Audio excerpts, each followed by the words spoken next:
Reality is much more complex than any judgment of right or wrong encourages you to believe. When you really understand the ethical, spiritual, social, economic and psychological forces that shape individuals, you will see that people's choices are not based on a desire to hurt. Instead, they are in accord with what they know and what worldviews are available to them. Most are doing the best they can, given what information they've received and what problems they are facing. Everything that exists, everything within all creation, manifests through the harmonic vibration of light and sound. Everything that exists is light and sound. Everything that exists is, at its most basic form, simply pure energy. And energy is the stuff that drives the universe itself. All things are created from this energy. If you really get down to it and look at reality on a quantum level, it's all about different vibrational frequencies of light and sound. Everything. And it's all connected because all is energy. What we experience in the reality that we live in is that everything is connected by energy, and the energy permeates everything, much like the water permeates everything that exists within the ocean.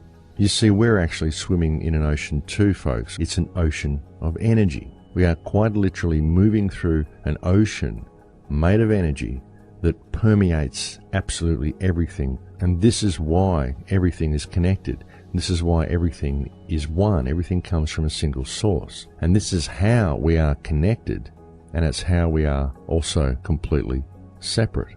Now, when you really begin to get a grasp on this, and you really begin to figure out what's going on here, and you realize that the body is simply a biological computer that's downloading a specific frequency that you experience as yourself, you really begin to question why human consciousness is in such a disunited state. You begin to see how easy it would actually be to change reality. And you have to also begin to question how we got into this disunited state.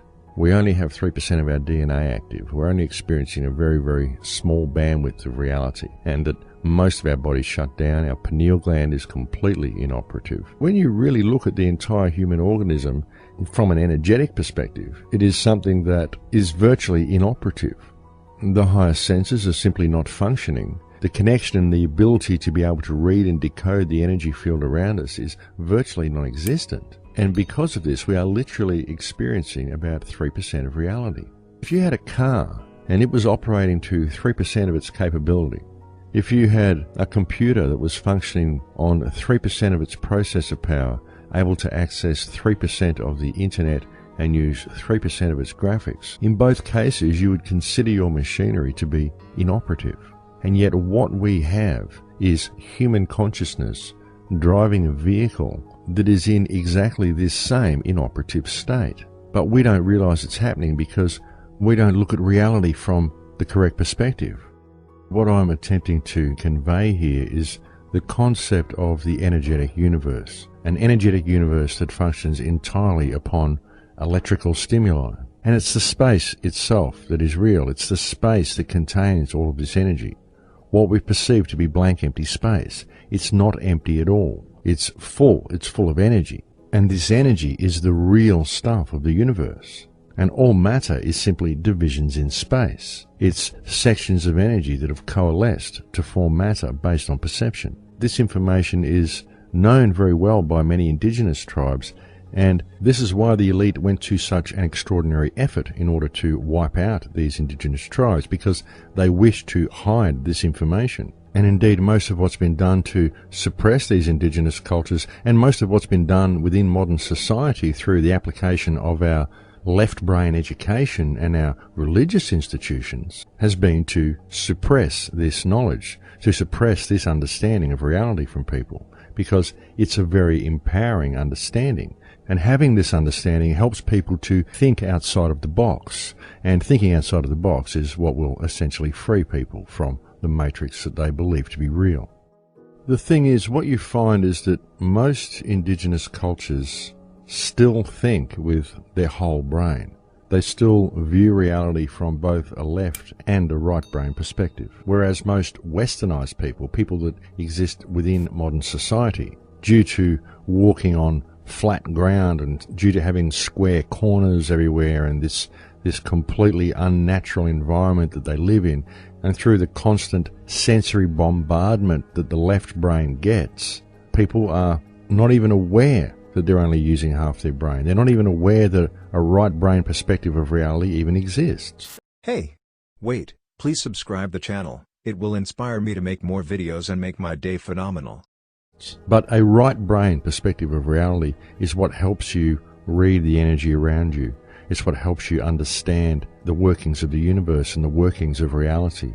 And it's what frees you from the matrix. An interesting experiment you can try is to, rather than focus always upon the matter that exists around you and the objects that exist around you, try to pay some attention to the space between the objects that is created by the presence of the object. We perceive it to be irrelevant to devote any attention to the spaces between objects. All we see are the objects, and so we create a world that is full of these objects, but we don't experience the real world because of it. We don't experience the energetic stuff that creates all of these objects. We only experience the objects themselves, simply due to the perception that we have and the perspective that we look at things from. And this is a perspective that we've been trained to look at things from through our left brain education system. And our religious systems are very, very good at preventing people from ever making these connections and looking within themselves, because our religious institutions are all designed to cause people to put their attention and their expectation upon something which is external to themselves, rather than ever looking for salvation from within. And there's a big clue in that. There's a big clue as to why such an extraordinary amount of effort and such meticulous attention has been devoted to detail in order to prevent mankind from ever gaining this understanding and from ever looking within themselves. Because it is within each of us that the answers to all of the problems we face ultimately lie.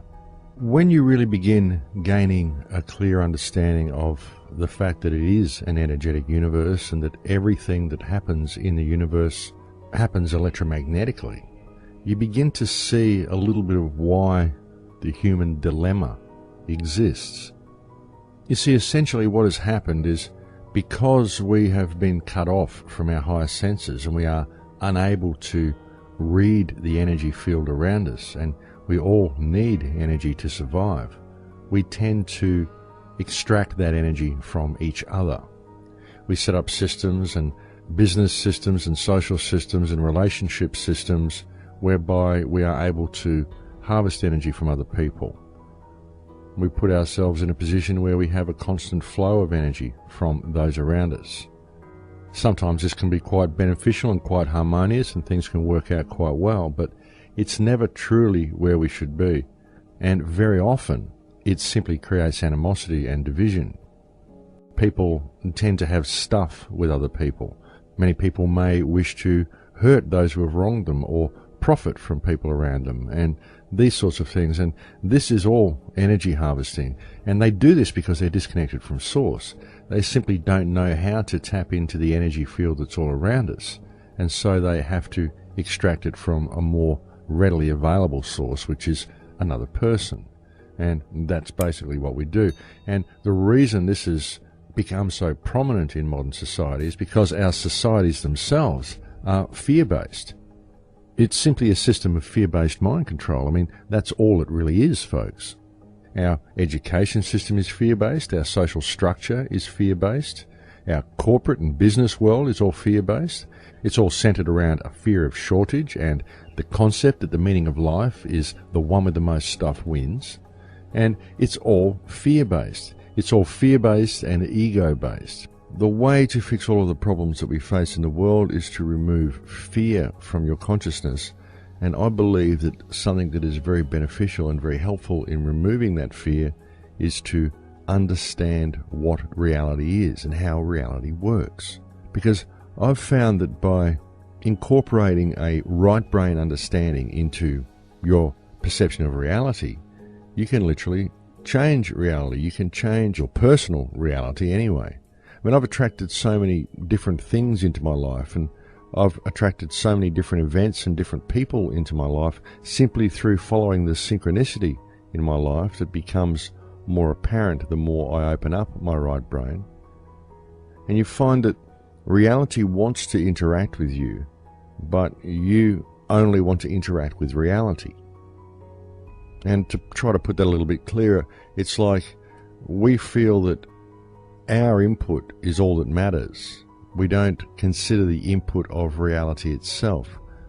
And what you find is that you're actually part of this ongoing dialogue between you and reality. It's like a conversation that's going on between yourself and the universe, but you're not listening. The universe is attempting to speak to you, but you're not listening. It's like you're having a conversation with someone, but you're wearing earplugs, and you can't hear what's being said to you, and you're the one who's doing all the talking. That's kind of the way we interact with reality. We talk to each other, we might talk to our animals, but we don't talk to the energy field around us. Well, we do talk to it, but we don't listen to what it says back to us. This is actually a language that you're speaking because you've forgotten what the language is, and you don't have the higher senses active that are required to perceive this language and comprehend this language. And you see, one of the biggest obstacles to you ever accessing these higher senses and ever understanding this language is fear. It's the vibration that fear sets up within your body, within your system, within your whole energy field. And this is why our entire society and everything about it is all based on fear. As I said, it's fear-based mind control. They control your mind so that you don't perceive anything outside of a left brain reality. You don't perceive anything outside of the 5 sense perception that you have of reality. And the reason I attempt to explain the way reality functions and look at things electromagnetically and attempt to help people understand the electrical nature of the universe is because I believe that when you have this understanding and you finally comprehend what reality is and how it works, then fear just falls away from you. You begin to see that there really is nothing to fear, and that the only real problem is the vibration of fear itself. That's the problem. If you liked the video, a sub to the channel would be incredible, and also share the video to spread the word. You can watch another video, just click left or right. Keep inspiring.